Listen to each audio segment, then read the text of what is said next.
All right, so of course we have to start today with Joe Biden selecting California Democratic Senator Kamala Harris to be his running mate yesterday later in the day.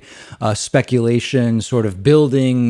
We were supposed to hear around August 1st. August 1st came and went. August 8th came and went. The convention starts in just days. So it was time. And we did hear that indeed Senator Kamala Harris is going to be Joe Biden's running mate. This makes her the first woman of color to ever be a VP or presidential nominee, although as many of you know, I don't particularly focus on identity type stuff, but it's certainly relevant and I'm going to talk about it more. Obviously, this pick immediately set off a cascade of criticism from some on the left, and of course, the right immediately going into all sorts of attacks on Kamala Harris's character and Joe Biden's character. Donald Trump saying horrible things about her during yesterday's press briefing, which we were going to look at. But those are sort of details, right? The Monday morning quarterbacking and the rest of it are not where I want to start. Let's look at the pros and cons of Kamala Harris first. And I'm going to go directly first to the worst of Kamala and work backwards from there. But before I do that, there are people who are writing to me and who I'm seeing on Twitter and other places saying, this is a terrible pick, David. Who could possibly be worse than Kamala Harris? Any other person, or at least this person or that person would have been better. Every one of the supposed finalists had problems. And I think that it's important at this point not to fallaciously imagine that anybody who we might be able to pick out of a hat could have been better, because most of those people weren't actually being considered. The people reasonably being considered were, by Joe Biden's own selection, narrowing a woman, increasingly pointing to a woman of color, although Joe Biden never really said that. But you might remember when Amy Klobuchar removed her name from consideration, even though it had already been removed due to her association in Minneapolis related to Derek Chauvin, the man who killed George Floyd. Amy Klobuchar on her way out said it should be a woman of color, etc. So being able to say, well, what about this person who was never even really up for consideration? That's not the way politics works. We might like it to work that way, but it doesn't. In terms of the people who seem to be finalists, if Biden goes with Elizabeth Warren, according to some, that's a problem because Elizabeth Warren is not a person of color. According to others, Elizabeth Warren would have been a problem because she's too liberal. Others would say, well, Elizabeth Warren is a Northeasterner, and that's not what Joe Biden needs right now, or whatever. If Biden picks Susan Rice, it's pandering to Obama supporters, or it's bad because Susan Rice is associated with Benghazi and the Republicans are going to seize on that, or whatever. The point is, some group would find something supposedly terrible about any one of the people that was being considered, and the Trump campaign would find something to seize on. No question. So we can't really go by that in our analysis. Now, Kamala Harris's biggest liability certainly is her role as Attorney General of California executing the war on drugs. And it was a disaster. It is the exact opposite of what the Democratic Party should be moving towards.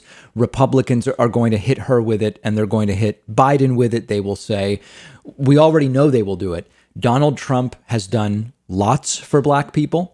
He signed the First Step Act. He's commuted the unfair drug sentences of a list of people. And meanwhile, Biden is picking Kamala Harris. They're going to do it. And okay, that'll be something that has to be dealt with. Now, on the upsides to Kamala Harris, it depends on what's most important to you, but there's a few angles here. Number one, Kamala's 55 years old. She's far younger than Elizabeth Warren, but most importantly, she's way younger than both Biden and Trump, and certainly brings an energy and a dynamic to this race that is completely missing on the Republican side, and quite frankly was missing with just Joe Biden on the Democratic side as well. If you believe that our leaders should be younger than what we've been seeing lately, then this is a positive for Kamala Harris. Number two, Harris is a senator in California. So if Biden wins and becomes vice president, that open Senate seat in California will be filled by Democratic Governor Gavin Newsom until there's a special election. Why does that matter?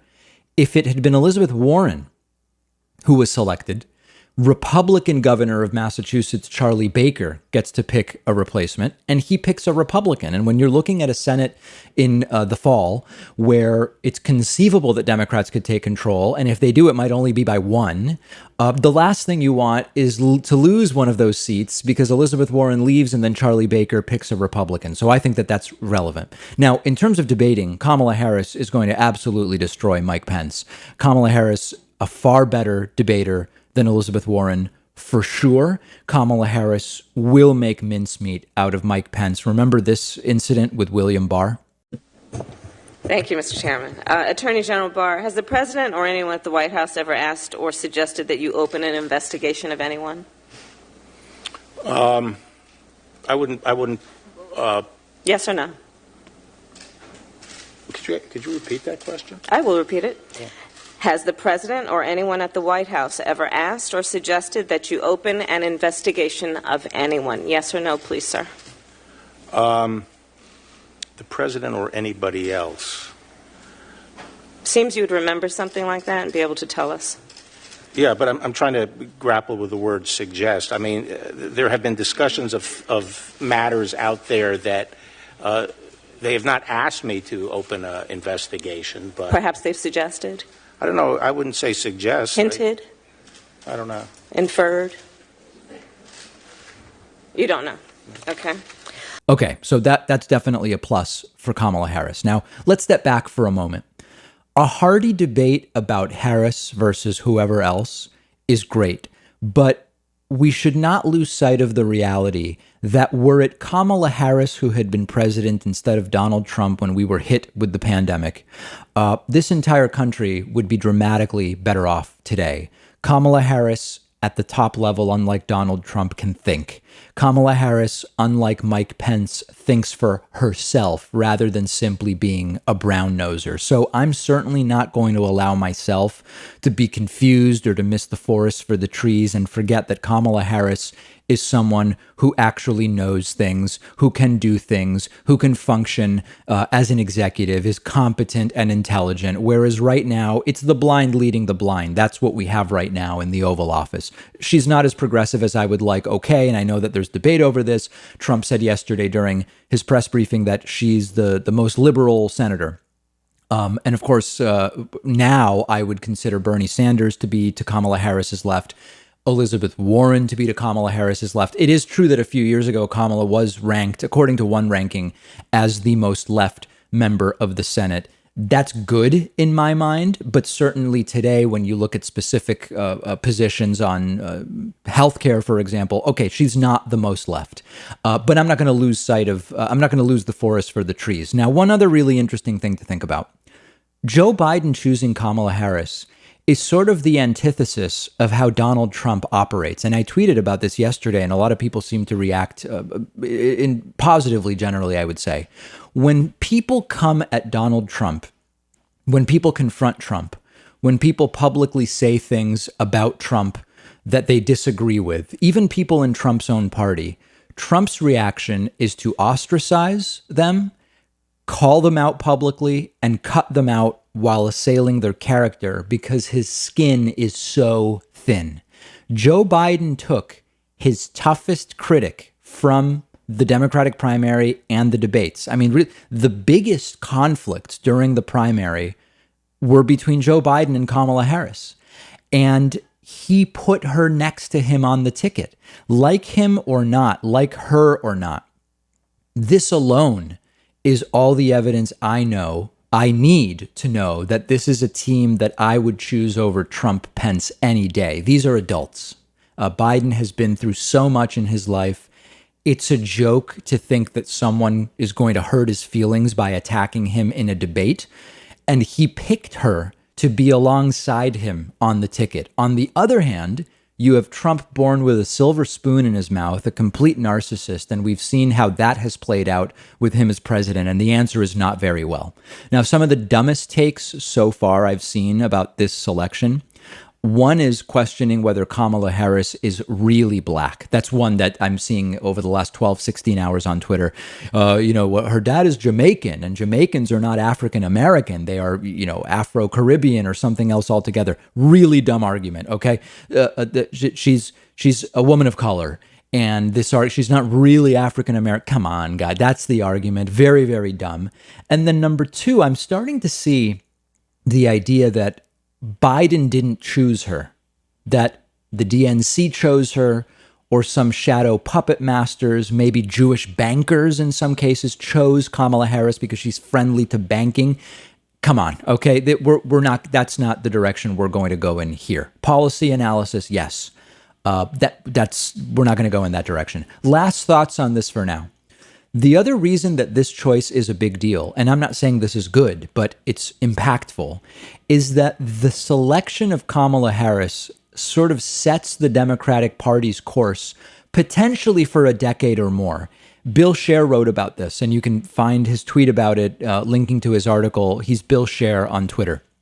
And Bill Scher pointed out, if vice presidents choose to run for president at the end of their vice presidency, so to speak, which could be, if Biden only goes one term, that could be in 4 years or it could be in 8 years.